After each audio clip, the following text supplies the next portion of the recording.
I wasn't supposed to hear her voice, not even once. They told us that on the first day, before the transport doors even opened, before we saw the sky of this cursed world. Never speak to her, never look at her.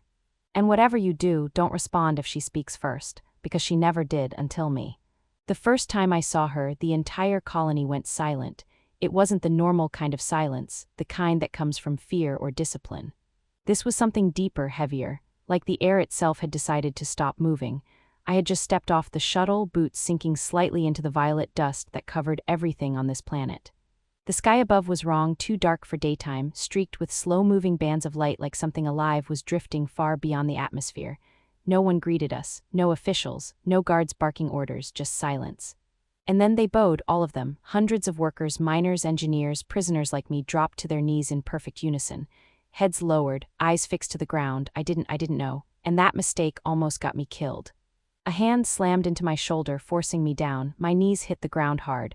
"Don't look," someone whispered beside me, voice shaking. "If you look, you're dead." Dead? I frowned, confused, but I lowered my head anyway. And then I felt it, a presence, not footsteps, not sound, just weight. Like gravity had suddenly shifted and was pulling everything toward a single point. She was close. I could feel it in my chest, in the way my heartbeat slowed and then sped up again like it couldn't decide what to do. Every instinct I had screamed at me to stay still. So of course I looked, just a glance. Just enough to understand what everyone was so afraid of, and that's when everything changed. She wasn't what I expected, not a monster, not some towering, grotesque alien. She looked almost human, almost tall. Taller than anyone around her. Her skin was pale, but not like ours. It had a faint, shifting iridescence, like light was trapped just beneath the surface. Her hair fell in long, dark strands, but it moved slightly even when there was no wind, as if it had a life of its own. And her eyes. I shouldn't have seen her eyes. They were silver, not reflective, glowing, softly like distant stars. She walked slowly through the kneeling crowd, her gaze drifting over them without stopping. No one dared to move. No one dared to breathe too loudly, until her eyes found me. Time stopped, I swear it did. Her gaze locked onto mine, and everything else, the colony, the sky, the people, faded into nothing. I expected anger, rage, death. Instead, she froze, just for a second, but it was enough. Her expression, calm, unreadable, shifted into something I couldn't name, something softer, something almost surprised. Then the moment broke. Her face hardened again, and she turned away like nothing had happened. The pressure in the air lifted. People around me exhaled shakily. I dropped my gaze instantly, heart pounding. "What did you do?" the man beside me hissed. "Are you insane?" "Shut up," he snapped. "You're lucky you're still breathing." Lucky, yeah, that's what I thought too at the time. Her name wasn't spoken, not openly. They called her Her Majesty when they had to, sometimes just she. Most of the time, nothing at all, because even saying it felt dangerous. I learned quickly that this place wasn't a colony in the normal sense. It was more like a controlled territory. Humans worked here, mined resources, built structures, but none of it belonged to us. It belonged to her, and she ruled without ever raising her voice. No one had ever heard her speak. That was the rule.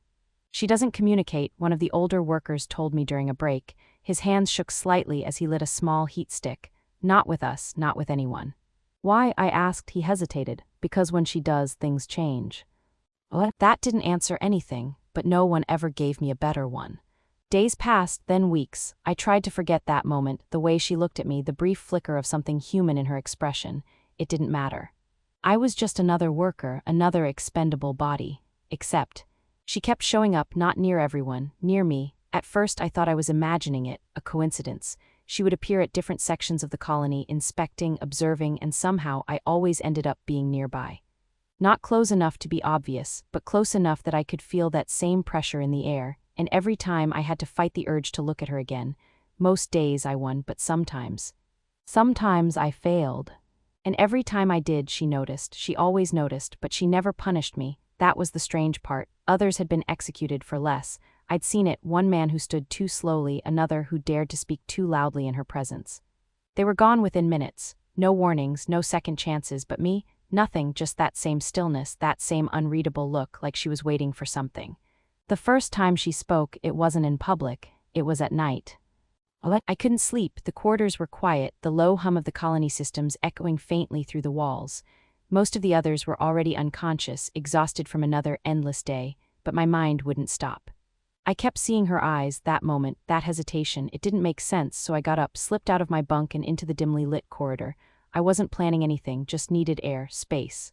But somehow I ended up near the restricted sector. I realized it too late. The corridor ahead was different, cleaner, darker, lined with smooth black walls instead of the rough metal used everywhere else.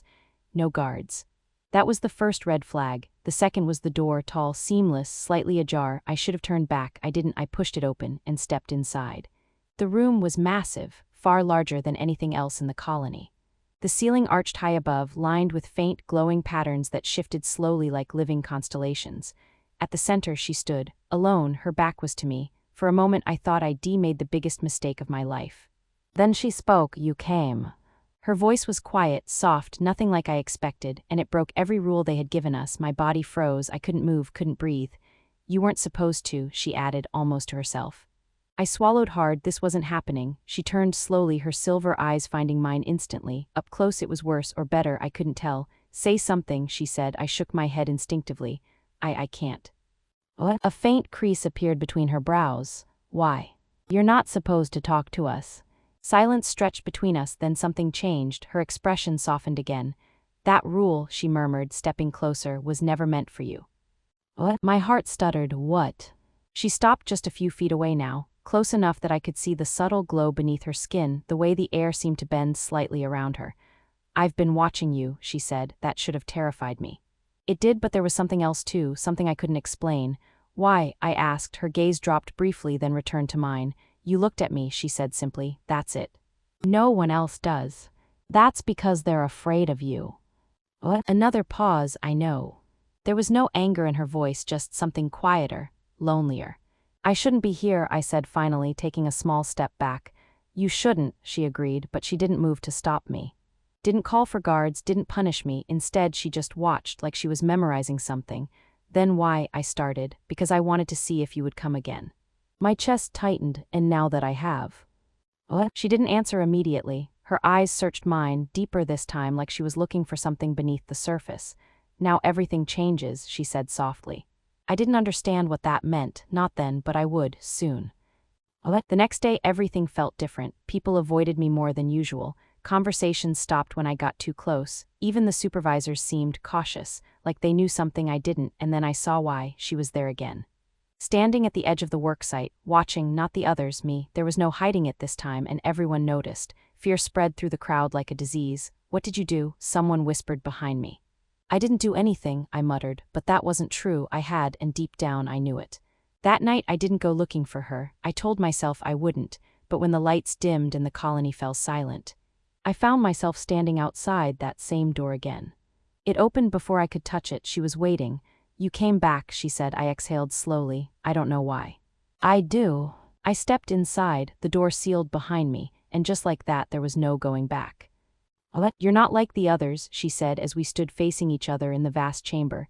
"That's what everyone says before something bad happens," I replied. A faint smile touched her lips. It was the first time I'd seen her smile. "They're right," she said. "About what?"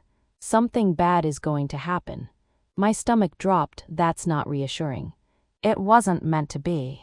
She moved closer again, slower this time, careful, like I might disappear if she moved too fast. "I wasn't supposed to speak to you," she said. "Then why did you?"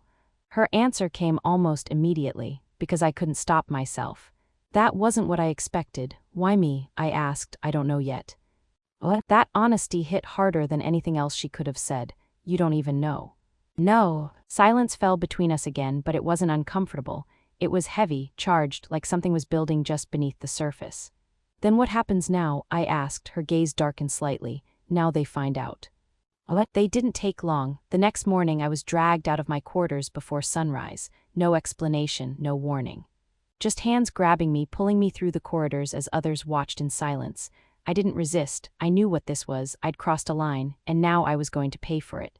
They took me to the central hall, the one place I'd never been allowed near. It was massive, open, filled with rows of kneeling figures. At the far end, a throne, and on it, her, but this time there was no mistaking it, no subtlety, no mystery. She wasn't just some powerful being, she was the ruler, the queen, and everyone here knew it. I was forced to my knees at the center of the hall. "State your crime," a voice echoed. I didn't recognize it, didn't care. "I spoke to her," I said. A ripple of shock moved through the crowd. The voice hesitated, then quieter. "That is impossible." "It's not," I said. Silence. Then her voice cut through the room. "It is not." Every head lowered instantly. The presence in the room shifted, heavier, more oppressive than ever before. She stood, stepped down from the throne, and walked toward me. Each step echoed, final, deadly. I kept my eyes forward this time, didn't look up, didn't move.